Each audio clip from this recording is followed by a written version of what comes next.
Welcome to the Stephen Mansfield audio podcast.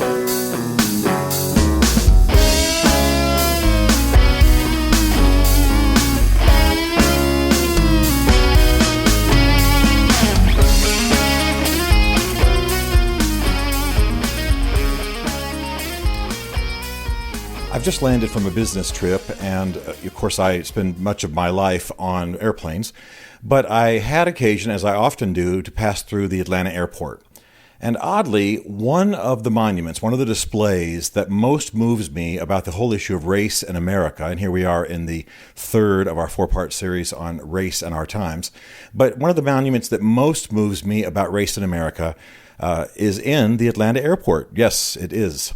Right there at E Terminal, which is largely the international terminal for Atlanta, although that's changing now, is a display, a very nice museum-like display of race history in Atlanta, specifically the civil rights period, the struggle for civil rights. And there's a great deal, of course, on Dr. Martin Luther King. It's really well done. There's some artistic stuff as you go down the escalator, but at the top, when you're going up to the E Concourse before what some have described as God's food court, there is a really wonderful display that shows some things that Dr. King owned and recounts some of his speeches and shows some of his letters. And of course, there are the photographs that some of which are familiar, some of which are not. It's tied a bit more to Atlanta, but it's beautifully done. And I have a little bias as a historian. I like public history.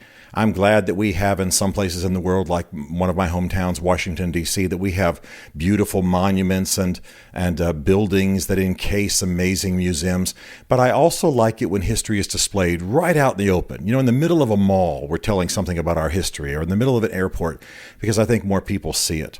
We should do it both ways, both with the sort of, temple-like approach to museums, but then also the grocery store type approach.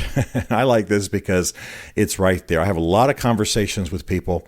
I tend to stand there and listen to what people say when I have a little time. It really fascinates me because you've got some guy rushing up the escalator and he's pulling along his Samsonite, and then he sees this thing and he looks toward the food court. He looks back towards the display, and he looks towards the food court and looks back towards the display.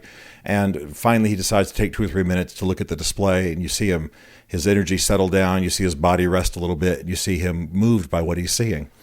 In some of those conversations, I've been very aware of the confusion people feel between culture and skin color. It's interesting. As I ask people what they think, how old were you when these things happened? Do you remember Dr. King? Do you have a history of racism in your family like I do in mine, et cetera, et cetera? What I find is that people often want to speak of culture, but they don't know how to speak of a culture without making it about skin color. Let me explain what I'm talking about. Let me take you back to a period I've written about when I'm writing about Winston Churchill. At Churchill's time, Ireland was a real mess. They'd come through the potato famine. There'd been a lot of death, a lot of disease, and a lot of Irish practices, a lot of their cultural practices, a lot of the fact that they got jammed into cities and the men were much unemployed because of the famine, and alcohol reigned and what have you, and then some of their other cultural practices that spread disease and so on, caused the Irish to be seen in British eyes as an inferior people. I remember one quote from one of Churchill's friends described the Irish as white monkeys. What happened was that some of the Brits literally believed that the very, very white skin of Irish people was somehow symbolic of an inferiority, that really what they were referring to, these British upper crust correspondents were referring to the fact that the Irish had, at that point, an unhealthy culture in the urban areas. They were sick, they were dying, they were in hovels, they were in difficult situations. And I remember feeling the disparity of the fact that, on the one hand, it's certainly, I think, is the conclusion of historians now, that much of British rule, many of British policies created the poverty that the Irish endured, created some of the situations to which some Irish responded in a very unhealthy way, and then criticized the Irish for being unhealthy, being poor, and having a quote-unquote lower class culture. And then, of course, associating that with skin color. So in other words, they looked at the white skin color and said, well, that's symbolic of their their inferiority, this almost luminescent white skin that many of them have. And so this is why their lesser culture arises. This was sort of the conclusion. Of course, today we would say, well, if you weren't starving them to death, they might be in better shape. This is very much what happens today. People want to talk about folks of other skin color than their own, and they can't just accept in their minds and say clearly, skin color doesn't make a difference. What they'll do is they'll say blacks behave this way, Asians behave that way, whites behave such and such a way, red-skinned people behave such and such a way when they're talking about Native Americans. And the reality is what they've got in their heads is a confusion between skin color and culture. I think we know now, as I've said in an earlier podcast, that there's just nothing inferior about a people of a certain skin color. Literally, it's only skin deep. There's no inherent. We know that now, biologically, unlike what was taught in the early 1800s, that African Americans are no different beneath the skin, that we're all pretty much biologically the same. There's no inherent inferiority in any race. But every race can create cultures that are inferior, not just because they're lower socioeconomic, but because they are perhaps cruel or oppressive or violent or destructive in some way. And so what really passes for racism today is a judgment about color a judgment about culture and the way people behave that is then attributed to skin color. For example, I can easily understand a Native American, some of my Native American relatives saying, for example, well, whites are, land-grabbing, oppressive,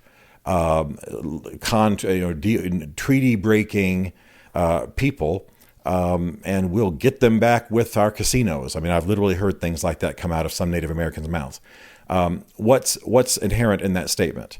There's nothing inherently inferior or superior about whites, but in the Native Americans' experience of whites, there is an expression of culture. And yes, much of that culture, particularly as it related to Native Americans, was inferior. So what we've got to learn to do, and what is causing our problem, is that we tend to attribute some cultures to certain skin colors, and that's what feeds racism. When I listen to deep racists in the South talk about blacks, I'm talking about white racists talking about blacks, what they've done is they've taken a certain segment of the African American community with certain exceptional and rather noticeable, maybe even outrageous expressions of that African American culture, and they've attributed it to a product of skin color, which of course is silly, absolutely silly. There's no one kind of African American on this planet. There's no one kind of behavior of all people who are black-skinned in America. That's just silly. So I remember talking to a taxi driver who just said, well, they've all got, shower caps on and their pants hanging out below their underwear and et cetera, et cetera. Well, we all know that is a style within one portion of African American culture. It has nothing to do with their skin color. It has nothing to do with the values all African Americans share or anything like that. No, it has to do with an expression of culture. So this then becomes the confusion.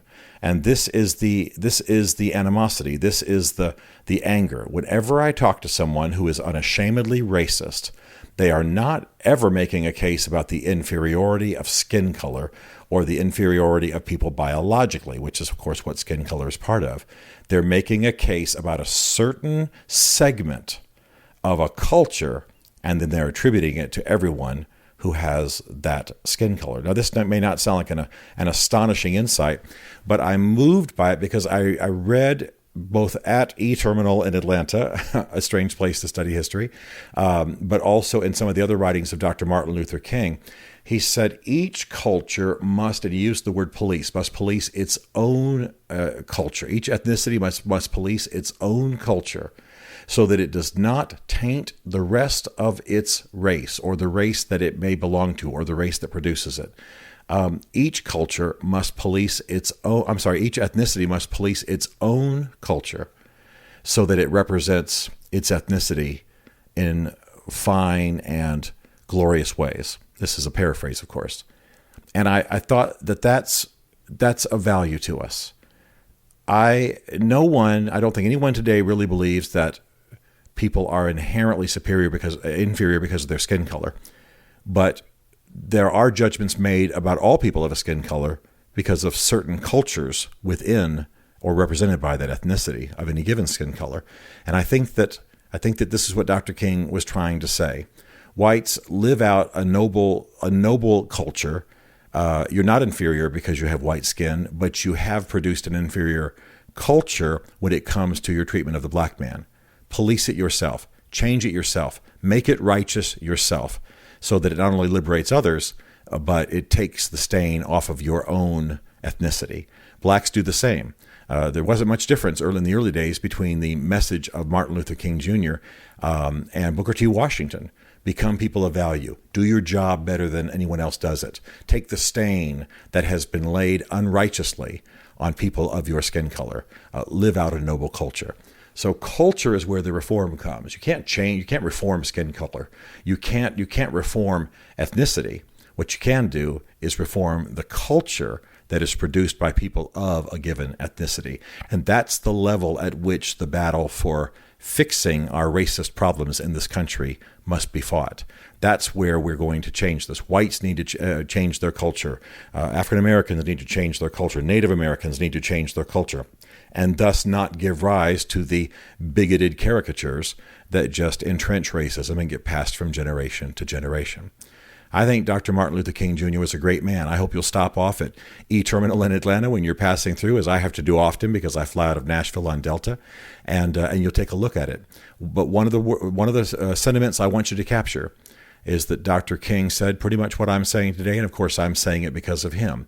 Skin color does not signify much of anything of value as far as the genuine things of life. Character, spirituality, intelligence, those things aren't products of skin color. Culture, though, does enhance or contain those things. Culture is an expression of those things, and it's the reforming of culture in which we should put our hopes for the future. Stephen Mansfield is a New York Times best-selling author and popular speaker who coaches and advises leaders worldwide.